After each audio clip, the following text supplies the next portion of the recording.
Hello again, friend. Did you get a good night's sleep last night? 46% of women say they have a problem sleeping almost every night. 70 million people suffer from sleep disorders in America, and women are more prone to a bad night's sleep or insomnia than men. Poor sleep leaves you feeling more than just cranky and exhausted. Sleep plays a pivotal role in every aspect of your health, including reduced immune function, high blood pressure, diabetes, hormone imbalances, weight gain, depression, brain fog, and memory issues. Let's face it, these last few years, with so much chip happening in and around our lives, there's a lot to lose sleep over. But there's good news. There are ways you can proactively get a good night's sleep so you can be your best, live like you're a snazzy nail color, and not let the chips keep you down. On today's episode, I talk with Morgan Adams. Her clients call her their sleep soulmate. She's a holistic sleep coach for women. She used to be a sleeping pill popper until she got a wake up call. It was time for a change. Now she's got sleep down to a science. And as a certified sleep coach, she works with women everywhere to make over their sleep protocols so they can fall asleep faster, stay asleep longer, and wake up feeling consistently refreshed. You're gonna love her. By the way, I always ask my guests to take my quick quiz to determine their nail color persona and what their nail color reveals about them. It's a fun way to get to know them before we dive into our conversation. Well, you can take the What's Your My Nail Color Persona quiz too. You just go to livelikeyournailcolor.com/quiz.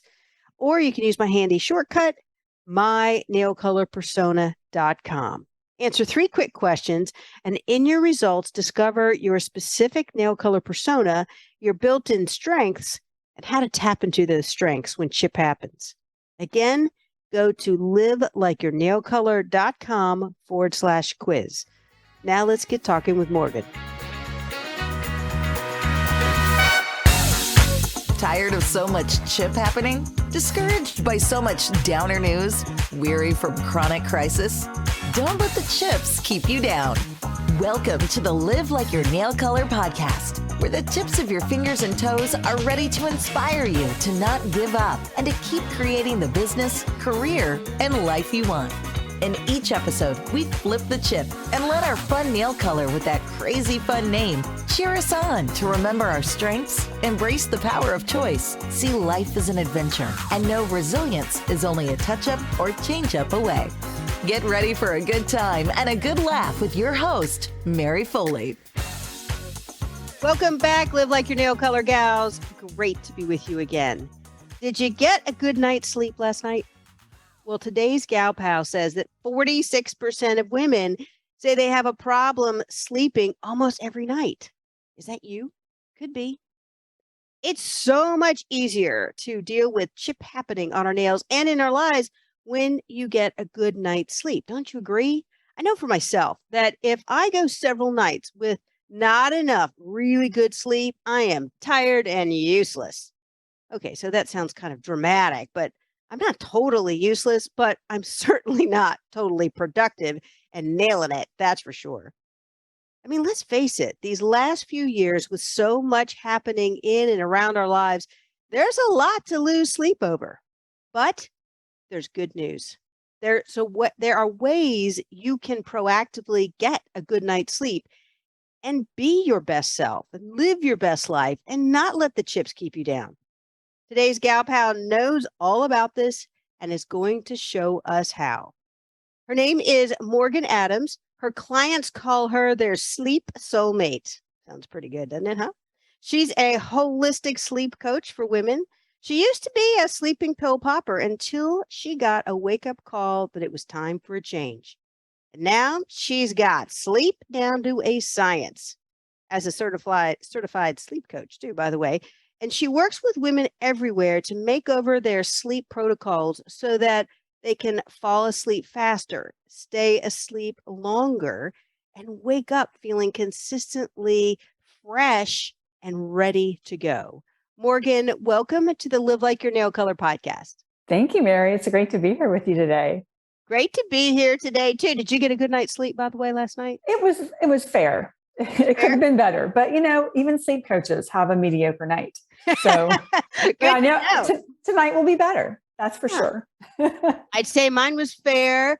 I've got a little bit of congestion. It's easy to hear in my voice. And so I had to sit up a little bit in order for that to happen. But um, so many of the things that I've already learned from you in our previous conversation, I've became much more cognizant of what I'm doing or not doing to help myself get a good night's sleep. And I'm so excited for you and I to have this conversation and dive into that more and share more about that because we all want a good night's sleep, right? That's the truth.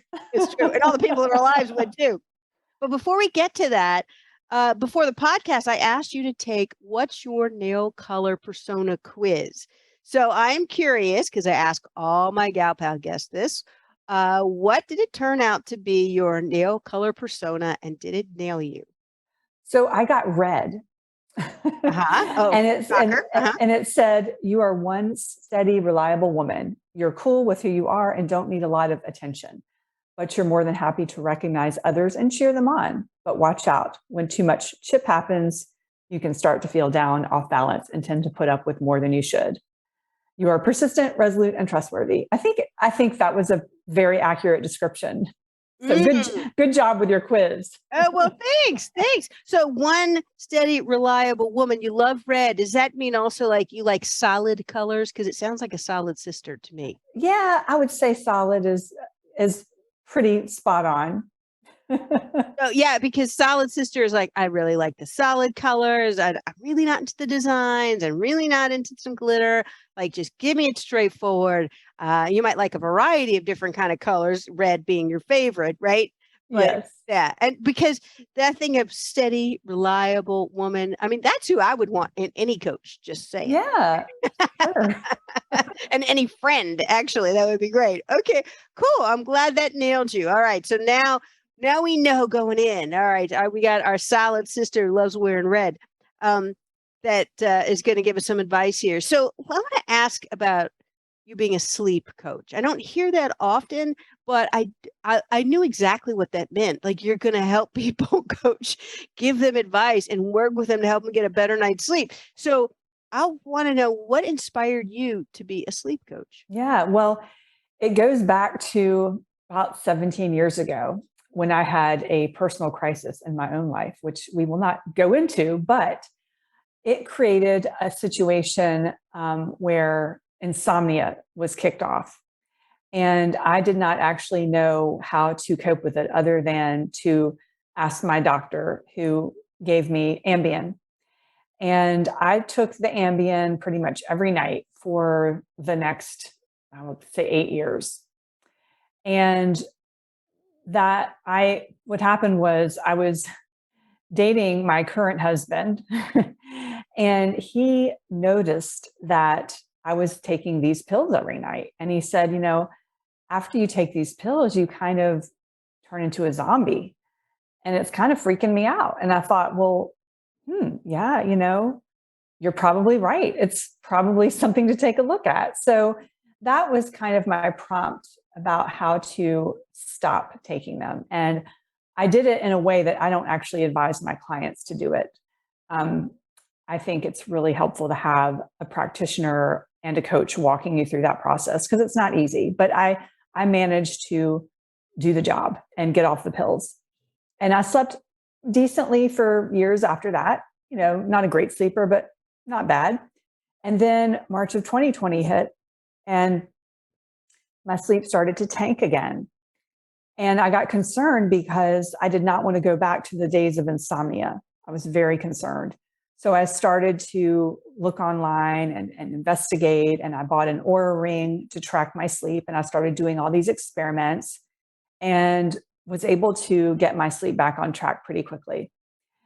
And I just started to organically share some of the things I learned, tips and tricks on social media. And lo and behold, I come to find that a lot of the people in my social circles were struggling with their sleep too. So it just kind of got me more and more interested. And then several months later, I had a revelation that I needed to become a sleep coach for women. It was like a bolt of lightning hit me. I knew for quite a while that I wanted to pursue some kind of career that helped women with their health, but I wasn't quite sure what it was. And then the sleep thing hit me and it was off to the races. So I just basically after that had to figure out how to do it. How does one do this? Right. Because like you said, sleep coaching is not terribly common right now. It's a relatively new field. We have a lot of fitness trainers and we've got a lot of weight loss coaches and things like that. But the sleep coaching field is relatively new. So I had to find various coaches and courses and certifications to get me qualified to do what I'm doing. So that's kind of the story of how I got here. And it's been fantastic so far. That's great. Well, I think the fact that you struggled really is is helpful because you can put yourself in the exact situation of the gal who, may be taking sleeping pills right now or doing something else that is she's doing as some kind of aid, or maybe not. She's not taking anything, but she's still not sleeping, or she's still not sleeping long. She's still not sleeping well. And I know a lot of times young moms, because they have with kids and, things are like, kind of crazy in their household. It's easy as well not to get a good night's sleep. But then let's say the kids are out of the house or they're older and they don't need as much. And you're in your mid 40s or even in the 50s. And, then the body changes and then you go, why can't I sleep now? I used to sleep before, all kinds of reasons. But then you add on top of that all of this external stress that we've all been under. It's no wonder all of us are not, up all night, just getting and barely, barely getting through sometimes because it's just so tiring. So I've got a quick question for you. One of the things that you said was about this Aura Ring. Yes. Yeah. So what is that exactly? I've seen some ads about that, but I'm not quite sure really what it is. Yeah. Well, it is a sleep tracking device that you wear on your finger. And it essentially tracks many, many metrics that relate to your sleep and your readiness. So it can track your heart rate variability, your pulse. It can now, as of today, track your breathing rate. New feature. It tracks your total sleep time, your sleep efficiency, your REM sleep, your deep sleep, how restless you are. The stats are endless, and you can do a report and see how you're trending. And honestly, it's, out of looking at all the different sleep trackers, it is really the most reliable one. And I have zero affiliation with this product. It's just from the research that I've done, it is the most reliable product. And it's something that, a lot of people ask me, like, should I get one? Should I not? And my general recommendation is if you are somebody who's looking to optimize your sleep and you're open to data, you're open to looking at data and then changing your behaviors based upon that data, it's a really great tool. The folks who I really try to sway away from investing in this Oura Ring would be people who have really, really severe insomnia and they have a lot of anxiety tied to their sleep. Because what can end up happening is you could throw yourself into something called orthosomnia, which is basically when you become so anxious about your sleep, it's almost perpetuating your sleep problem, right? So for those folks, I say, hey, look, let's not use the Oura Ring because it's just going to exacerbate your anxiety. So, it's a great tool, but it's not like for every single person out there. So I love the fact that it's going to give you data that you can't really get otherwise. exactly. Exactly. It's not an easy time to measure stuff when you're asleep or partially Right. asleep or kind of being asleep and you're not there. It's just, where do you get that data? So I think that's really cool. It makes me think it's like a Fitbit for sleep, kind of in a way. That's exactly what it is. Exactly. And it's not 100% accurate. You kind of have to take the data with a grain of salt, especially in the sleep stages. So I like to tell people to look at the trend lines versus the headlines. And so instead of obsessing from day to day, look at your tracking, how you're tracking over time is really the best way to use this tool. Got it. Well, I gotta ask you something about the Ambien, and Yeah. you had said about you were a pill popper. I mean, that's an you're very public about that. Um, and there's you were on it. You said for 8 years, and one time you said that it sedated you, and there was a difference between being sedated and being asleep. What really is the difference? Yeah, that's a great question. So, hypnotic sedatives, which is the class of drug that Ambien, Lunesta are in, they actually impede the deep brain waves that you should be getting during your normal sleep. Mm, So, those brain waves, those sleep stages become a little skewed. I heard a really good analogy the other day. Let's see if I can do it justice. So, essentially, imagine an orchestra, and good sleep is the conductor. Okay. Let's just say that the conductor becomes a sleeping pill and is conducting.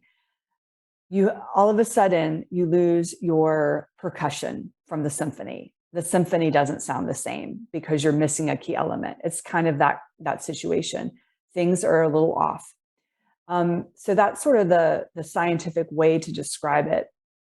But before I even knew about any of this, what I can tell you from my personal experience is that I was very, very groggy in the morning when I woke up. Oh, I also mixed it with alcohol. That's another story. right. But you're not supposed to do that. But, I was groggy in the morning, and it took me until about noon to feel alert. And that's no way to live your life at all. It was just this strange kind of feeling. If you've had anesthesia, most people have. It's somewhat like that. You're just groggy. So, in fact, I recently heard about this whole morning drowsiness effect for women and Ambien.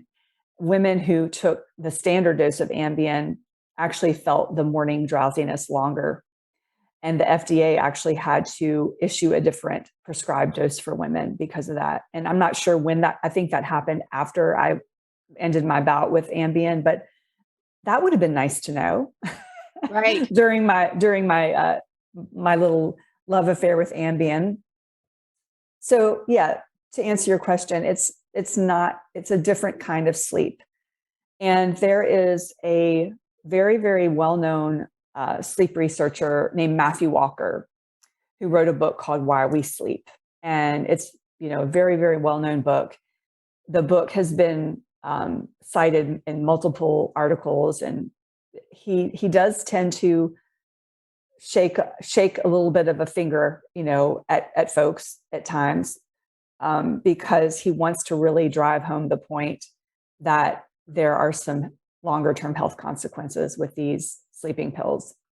So I'm not going to go on a tangent, but I do want to share one quote that really kind of shook me.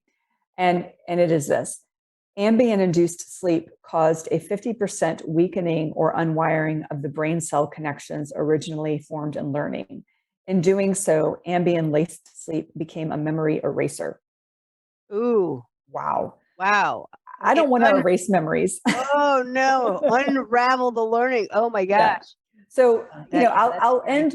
end my soliloquy about sleeping medications there. If anyone wants to really delve deeper into the longer term consequences and take a deep dive into sleep medications, Matthew Walker is your guy.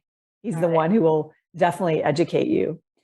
But my advice to somebody let me just back up and say, I obviously have a personal bias with sleeping pills. So I come at it from that vantage point. But there are times and places for sleeping pills. If you are maybe traveling, if you are undergoing a crisis, a death, a divorce, job loss, it's okay to do short term. But the problem is that most physicians are very busy. They have about 10 minutes to spend with us. when we say we have insomnia or we have trouble sleeping, the easiest thing to do is pull out their prescription pad and write us a prescription. I get it. Like, they're busy. But a doctor should always make a plan with the patient about how long that patient will intend to use the sleeping pills. There should be an exit strategy for taking the pills. It shouldn't be a refill as needed type of situation. So that's just, caution. If you are, going to a doctor, just, consider that and Mhm. consider, what they might say, and just, think about the ramifications of taking it for too long.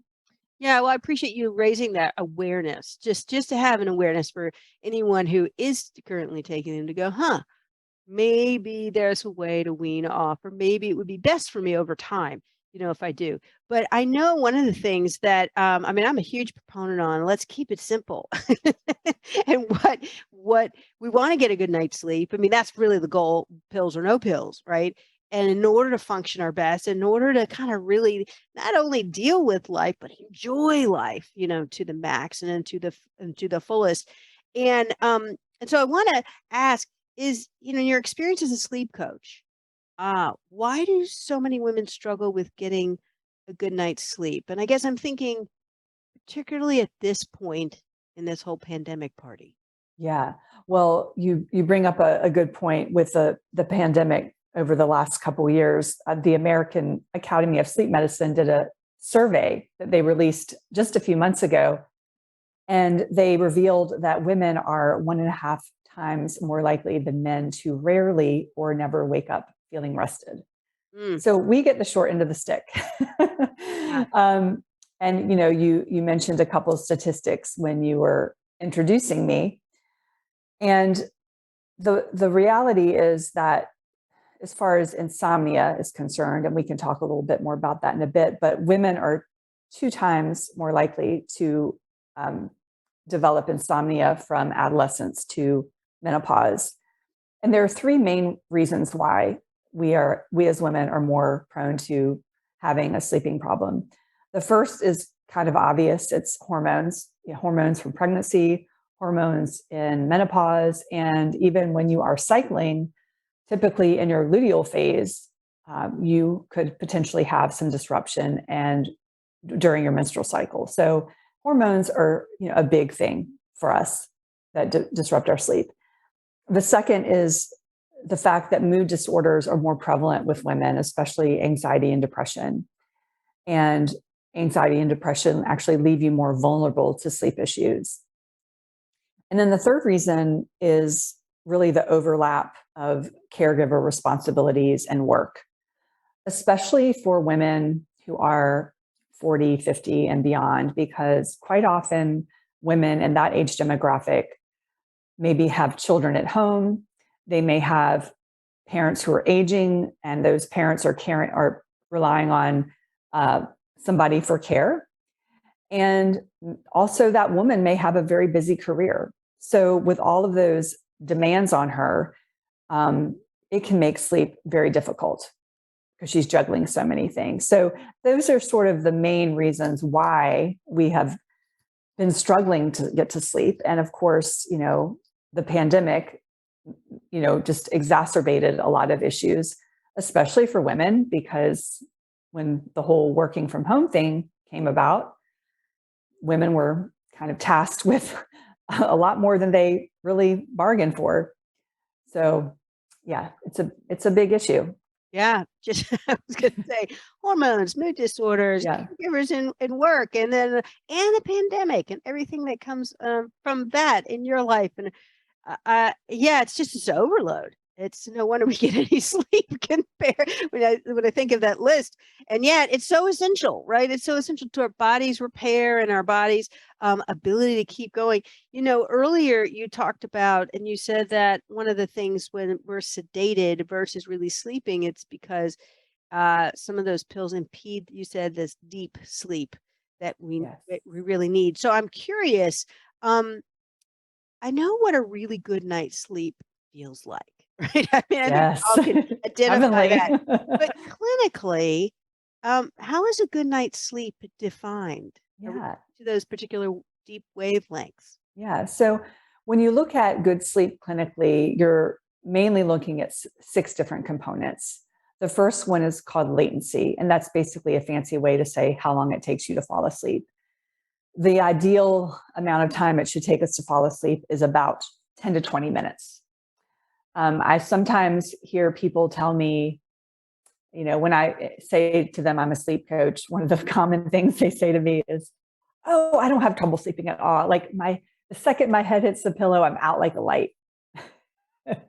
And the thing is that if you fall asleep before 5 minutes, it could be a sign that you're sleep deprived. That's not great. Conversely, if you take over 30 minutes to get to sleep, it could mean that you have maybe subpar sleep habits or insomnia. So the second component of good sleep is regularity, and that means consistent wake up and bedtimes. It's really, really important to keep it as consistent as possible. The third is sort of what you alluded to earlier, satisfaction. You feel refreshed. You know physically when you've had a good night's sleep. The fourth is alertness, and that is basically our ability to stay awake, alert during the day without needing to take naps or having multiple Starbucks runs. The fifth component is duration. So that would be between 7 to 9 hours of recommended sleep per night. About 70% of the population's sleep needs are between 6 and 9 hours. So one of the things that I like to share with people is that there's this myth of you've got to get 8 hours, got to get 8 hours. Well, not necessarily. Everyone has their own sleep need. These are just general guidelines. Some people need 10. Some people do great with 6. It's like our shoe size. Like just because you're a 9 and I'm a 7 doesn't mean one of us is, healthy or one of us is not. So, everyone's got their own kind of sweet spot. And then the last component is efficiency. So one of the questions I get asked a lot is, is it normal to wake up at night? And it is normal. It's very normal to wake up once or twice. If you go over twice, it could be a potential problem. But when you kind of add up all the time in bed that you're awake at night, it should be less than 20 minutes. So those are sort of the main features of what like a good, clinical night of sleep looks like. Yeah, and now I can see why the Oura Ring could be helpful. Yes. You could get data points on a lot of Uh-huh. yeah, Lots of data points. as long as it doesn't make you more anxious. Right. And the data point that Aura can't give you is how you feel. So Right. I actually did a data fast from the Oura Ring about 2 weeks ago as an experiment because I typically look at my scores the second I wake up. And I decided to go for 5 days without looking at the score. And I basically made myself guess based on how I felt what my sleep score would be. And I was within like 3 points for the whole, for each time, which, I encourage people to do that if they have a sleep tracking device, is to check in with themselves, because really at the end of the day, the best measure of how well you've slept is how you feel. Yeah. Right. Because I've had mornings where I woke up feeling just kind of ho-hum and my sleep score is fantastic. Hmm. And I was like, well, that's kind of weird. So, I think that, you definitely need to focus in on how you're feeling first and foremost above the data points. Yeah. Okay. That's good to know too. You had said earlier when I asked you, like, did you get a good night's sleep last night? And you're like, well, it was fair. Okay. And I'm just, so it makes me think about how many nights of tossing and turning, because, that's more than waking up twice to me. That's like a Yes. constant, unsettledness during the night until it's a health challenge. Like how many nights in a row have a bad sleep or not very good sleep for it to become a health challenge? And then if we don't address it, if we don't improve it somehow, right? We don't figure it out. Like what happens to our bodies in Yeah. the long term?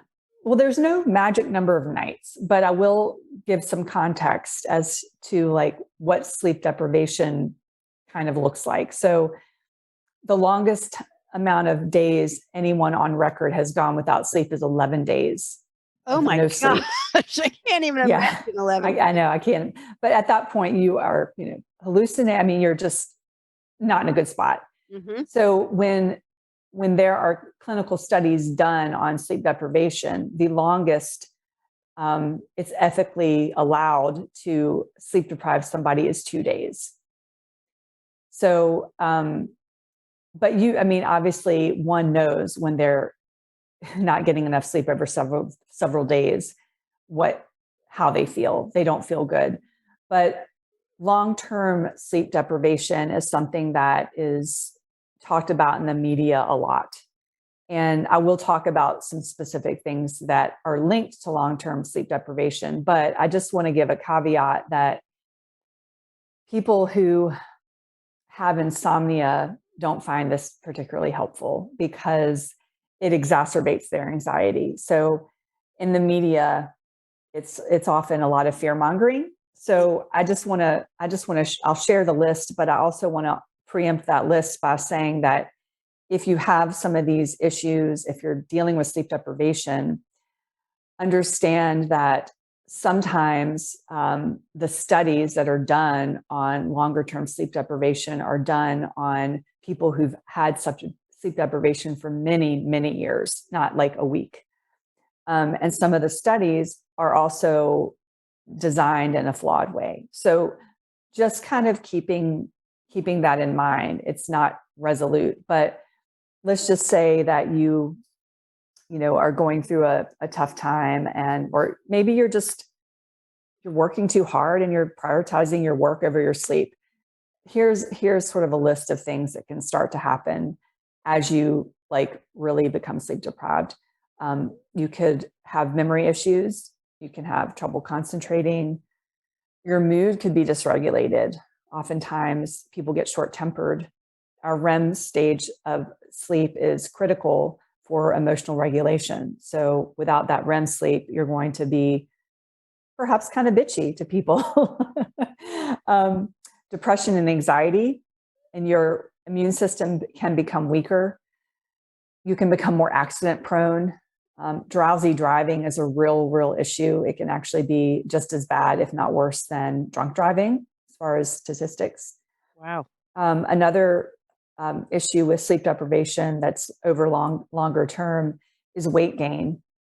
So what happens when you are sleep deprived for a while is that your hunger hormones change. So there's a hunger hormone called ghrelin, and that is your hormone that tells you it's time to eat. So I remember this by ghrelin is go time. So you get hungrier when you get more ghrelin. If you're sleep deprived at the same time, you have a hormone called leptin, which you have less of, and that is your satiety hormone. So you want to keep eating more. So you can see how, that hunger and that inability to turn off the eating switch could create weight gain over time. In fact, some of the women who work with me come into my coaching wanting to lose a few pounds. They're not drastically overweight. And as we go through the program and their sleep gets better, the weight just kind of comes off as a natural consequence. And then the last thing that I'll share before I scare everyone to death is you can be prone to high blood pressure if you're getting less than 5 hours of sleep on a consistent basis. So again, quite a few consequences of sleep deprivation, but keep into consideration that you can reverse sleep deprivation fairly quickly if it hasn't been going on for too long. That's great. But that phrase, I got to say, honestly, I'll tell you the statement. I hate this statement, but we've all heard it in one way, shape, or form, over the years. I can sleep when I die. I knew you were going to say that. I hate it too. That too, and I want to go, and you're going to get there a lot faster. Yeah, that's my answer. Yeah, that's my answer. Yeah. Oh my gosh. It's a really unfortunate attitude. And I feel like it was prevalent a lot more often. I heard it a lot more often in days past. Yeah, me too. But Right. I really do think that, people like Arianna Huffington have made sleep sexy again. I agree. I Like, remember when she really put the book out about that and yeah, hearing, and it kind of, validated it. And it's, unfortunately, why do we need necessarily someone with that much influence to say, hey, listen, I got a problem and you should too? Because there's a lot of other books and there's been a lot of other people throughout the years who have said, this is a problem. This is a problem. But if there's one thing that, there's a lot of silver linings that we can look at in the pandemic. It can look at when we've got so much overload of self-care, right? So this definitely is in this overall umbrella of self-care. And I think instead of like, because that statement is kind of, it's no big deal. Sleep isn't that important. When in fact, it actually is critical, right? It's the drumbeat, yes, as you were saying. yeah, very I, critical. I have a very technical term that when I know I haven't gotten enough sleep and what happens to me, and that one word is crabby. I get Oh yeah, right. That's disorder. yeah, It's not rocket science to me when I not only feel, might feel tired, for sure, but then my mood, I watch myself like, my gosh, like I just do not have the nice factor. The nice Mary seems to be going like, I didn't get enough sleep. So I'm gonna yes, get out on everybody, you know. so Uh, true. it's so true. So Bill lets me know that. He calls. Well, let's now go and kind of let's flip this chip some, Yes, And okay, so I want you to be all coach here, give yes, us some practical ways we can fall asleep faster, we can stay asleep longer, we can feel more rested without depending on pills. Let's just pretend okay, that's not the yes, situation. We're going to try and do it within our natural means. okay. So first thing I would recommend is do a bedroom audit. Your bedroom should resemble a cave in a lot of ways. So it should be cool, dark, and quiet. So cool meaning about 65 degrees. Dark, I recommend blackout shades or curtains. If those are not accessible to you, having a really good eye mask is wonderful. And then quiet. Sometimes you can't control noises around the house. So I like to use a white noise machine in my bedroom. And I do have something called a sleep sanctuary checklist that I have available on my website to download that has a more comprehensive checklist of things you can do to audit your bedroom. But that's a great starting point because I call that the low-hanging fruit. The second thing I would recommend is really establishing a solid morning routine, because I think the morning routine has gotten has gotten slighted. I think that the bedtime routine is getting all the press, and I do agree with a great bedtime routine. We'll get into that, but I think the morning routine is actually more important than the evening routine, because if you're beginning your day right and you're de-stressing yourself in the beginning of the day, the rest of the day you're setting yourself up for the rest of the day to go much better. The first thing that I recommend people do is get sunlight, natural sunlight, for about 15 minutes at least within an hour of waking up. And the key to that is to not wear sunglasses, because I see a lot of people in my neighborhood, when I'm walking my dog, they're walking their dog 6:37, and they're wearing their sunglasses. And I want to say, take off your sunglasses. The reason is because the light needs to hit your retina, which goes to your suprachiasmatic nucleus, which is your circadian pacemaker. And that basically sets off a cascade of the proper hormones to entrain your circadian rhythm. So it kind of sets your cortisol levels for the right and your melatonin levels optimally throughout the day and into the evening. I would also say to have something called the 3 M's in the morning. So it is movement, mindfulness, and mindset.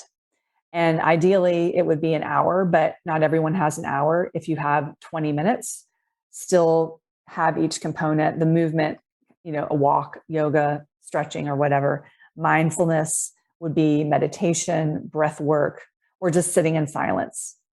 And then the mindset piece would be a positive book, journaling or affirmations. So you're really just setting your day on a very positive note. And then the evening routine I mentioned earlier is still important. Sleep is not an on-off switch, and we really actually need to prepare ourselves for it. Anyone who has children knows that the child needs a wind down routine to make sure the bedtime goes off without a hitch. And a lot of times moms don't prioritize their own wind down routine. They get their kids all situated with a bath and a book read to them, but they just ignore their own need for a wind down routine. So we get busy at night. We start doing things that we couldn't get done during the day. And then all of a sudden it's 11 o'clock. So what I recommend is picking your bedtime and then getting a timer and getting an alarm to go off at a certain time that basically alerts you it's time to start getting ready for bed. And so I recommend something called the power down hour. And it could be a half hour, but an hour is easier to remember in terms of 20-minute increments. So your first 20 minutes would be preparing for the next day, like putting your clothes out to wear, packing your lunch, doing those kinds of things. The second 20-minute segment would be your personal hygiene, brushing your teeth, washing your face, putting on your night cream and all that stuff. And then the last 20 minutes would be like a relaxing activity like meditation, breath work, journaling, that kind of thing. So just really giving yourself that very calming, cut off your brain from work and stimulating activities. And then the fourth tip I have is to audit what you consume, and that is really food and drink. And so the biggest culprits of stealing your sleep are usually caffeine, because people like to sometimes perk up with like an afternoon coffee. But I think what people forget is that caffeine has a quarter life of 10 to 12 hours. So if you have a 2 o'clock cup of coffee to boost your energy level for the rest of the day, you could potentially have caffeine in your system at 10 o'clock at night, which is, when most people are kind of getting ready for bed. So I err on the side of caution and really recommend people just stop their caffeine around 11 or 12 noon, the latest, because we all have different abilities to process caffeine according to our genes. And without knowing someone's genes, it's just kind of always better to err on the side of caution. As far as alcohol, this is a big one because I know a lot of people do like to, end their day with a drink or whatever, especially, during the past couple of years. And what I like to recommend is if you're going to have alcohol, to think more of like the happy hour versus a nightcap. Because ideally you want to have like at least a 3-hour runway between your last drink and going to bed, because drinking alcohol will fragment your sleep. It can decrease your REM sleep and often make you feel, just groggy in the morning. And then as far as your dinner, it's really best to have your dinner within 2 to 3 hours of bedtime, because when you're asleep, you don't want to put your digestive system through the stress of having to digest the food, because the digestion is going to be prioritized over your sleep. So, having a light dinner, not a lot of greasy foods or sugar, is really kind of the best way to look at your dinner. And then the fifth tip is based on a concept from something called cognitive behavioral therapy for insomnia. It's called stimulus control. And that sounds a little bit kind of weird and clinical, but essentially you want to get into the practice of using your bedroom for two things: sleep and intimacy. So the idea is to keep a strong association between your bedroom and sleep. You want to connect those two. A lot of people I've found in the past couple of years working from home, they'll work from their bed. They kind of set up their office on their bed or in their bedroom. And so it's no wonder that they can't get to sleep at night, because in their mind, their office is still open. Right. Yeah. Exactly right. So, those are some really, I think, actionable, basic tips that I think one can start to implement and look at. Those are great. I love that. And these are just 5. And no wonder you get real specific, I'm sure, with every individual that you work with and which ones of these that they're going to, start to do immediately and keep incorporating, and how did it go? I'm curious with the stimulus control. I've read about this. I've heard about this. It kind of makes sense. I have this little internal resistance about it. So this is why I want to ask, which is that I've read and I've heard, um, don't look at your phone. Don't look at anything with blue light for at least the last, 30 minutes before you're going to go to bed, better in an hour. And it's because it stimulates the brain, right? Yes, it does. So then I go, okay, so does that mean I need I use my phone for an alarm clock. I use it to play some music to drift off to sleep. Like, how do I prevent that? So so every time I'm doing it, I'm like, okay, I'm just doing this really quick. I'm gonna set, set my Yeah. alarm and set my and my music. And yet I'm like, oh yeah, like who am I kidding here? I've just stimulated my brain again. Do you have Yes. any recommendations about how to handle that so that Yeah. we're Well, stimulating our brain? yeah. So first thing I would consider using just a regular alarm clock and keeping the phone out of your bedroom because of the things you mentioned. Plus, there's the EMF exposure that comes out of your phone, unless your phone's on airplane mode. But even airplane mode is 100%. So I literally just charge my phone in another room, just right next to my bedroom, and I don't actually use an alarm because I'm just like up like that. But if you need an alarm to get up, just have a regular alarm, or have your phone alarm set so high that you can hear your phone from another room. Hmm. And then you Um, have to get up. and you have to get up. That's what Mel Robbins does. That's what she's got Yeah. a tip. Like, you And can't turn it and off until you get up. and as far as sometimes we literally just have to look at something for business or whatever on our phone before we go to bed. So there are settings on your phone where you could go in and I don't know the path to it right off the top of my head, but essentially night shift mode. It Mhm. basically makes your screen more of a yellow orange hue versus blue. And my tip, this is I rely on this a lot, is a pair of dark blue light blocking glasses, the kinds that have red lenses. So you're literally blocking out all of your blue light. Oh, Yeah, and you use yeah, that just at night?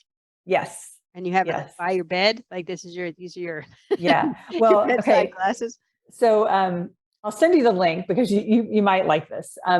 It's a pair. I'm wearing them now. No one can see this but you. But it's a pair of glasses where you have lenses that pop on with a magnet. So essentially, I have kind of yellow toned ones on now for the day, and then I pop on a pair of orange ones around dinner, and then closer to bedtime, I pop on the red ones.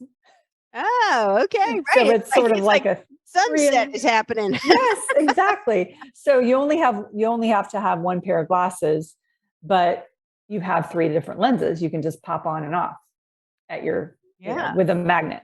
Yeah. Okay. So Interesting. those are some tips on how to, deal with that light.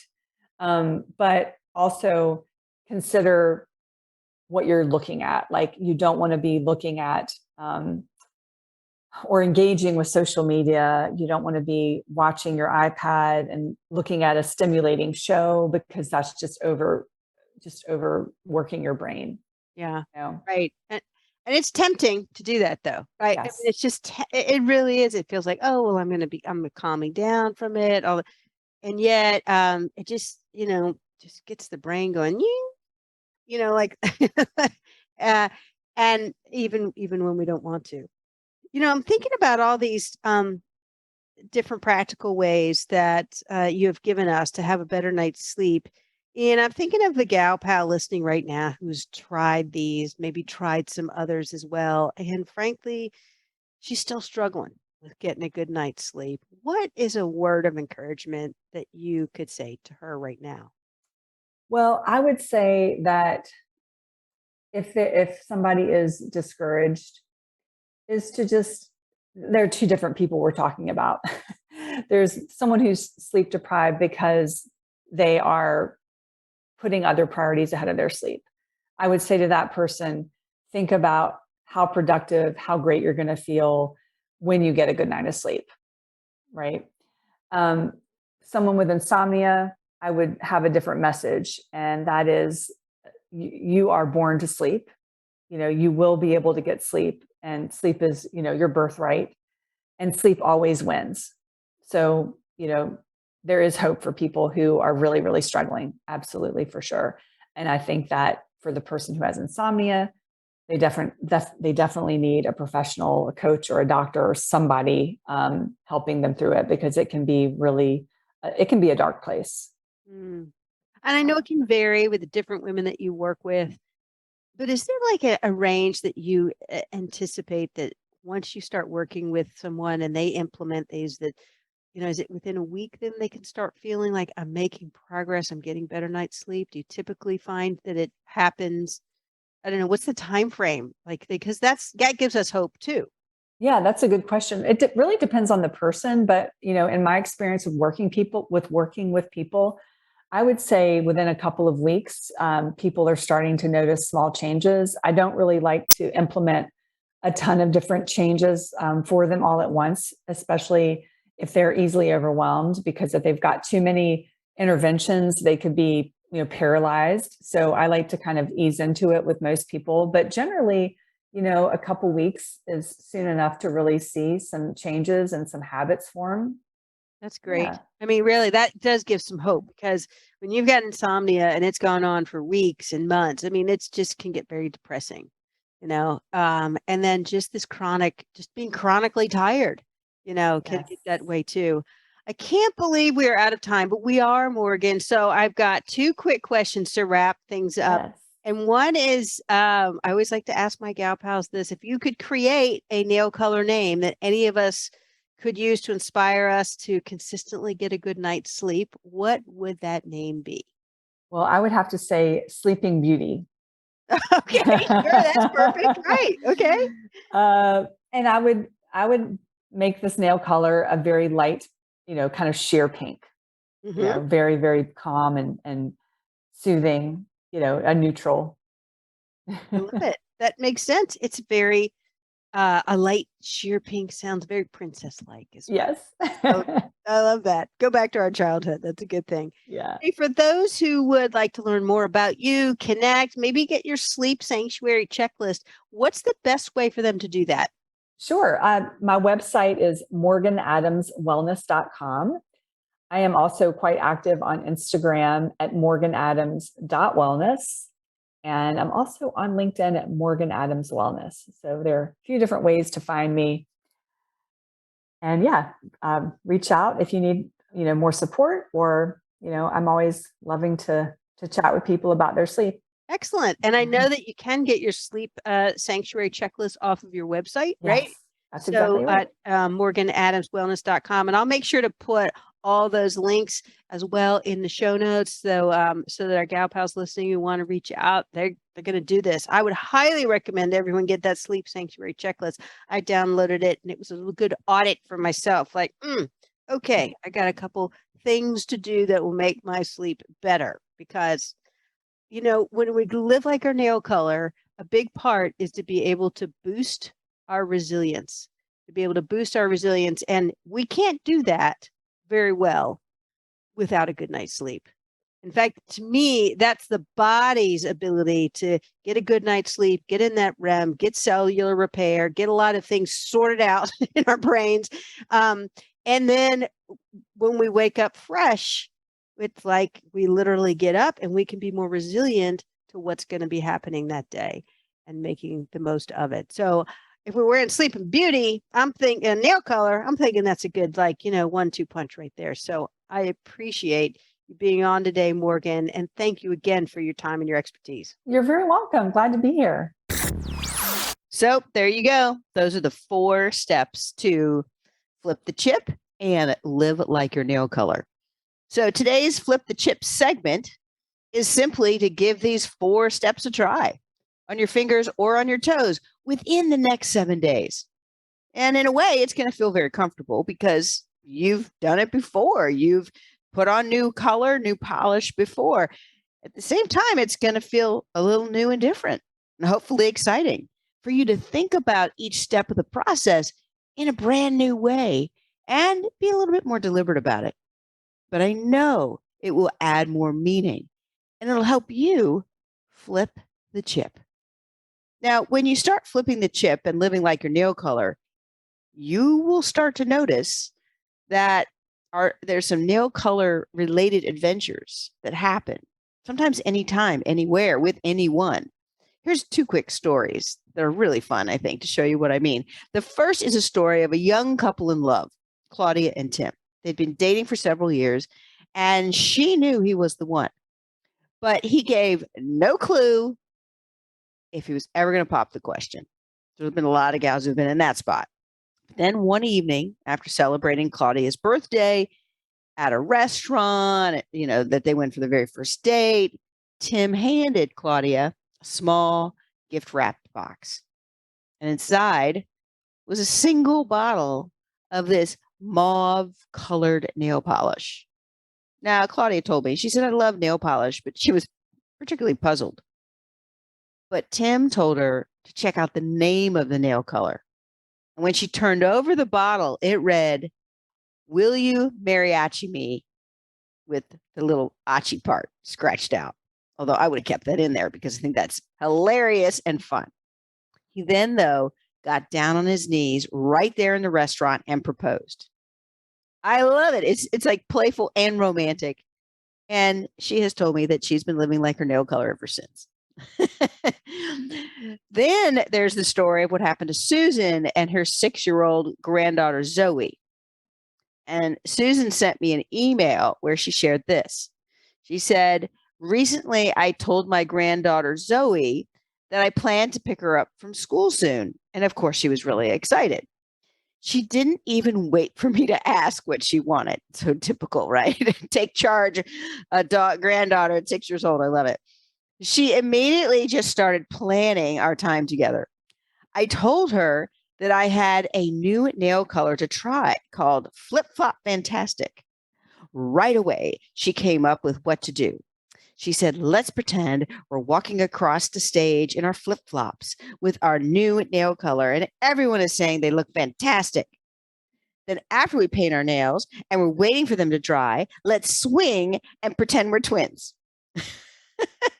I thought that's a great combination, is what she told me, of her her granddaughter's 2 favorite things. And though, what it did for Susan, the grandmother, is she said her daughter Zoe drew me back to the joy of being a child again. And this was the way life was meant to be. I love that story too. She's right. That is the way life is meant to be. So here's to you, flipping the chip in your life and getting back to living like your nail color the way it was meant to be.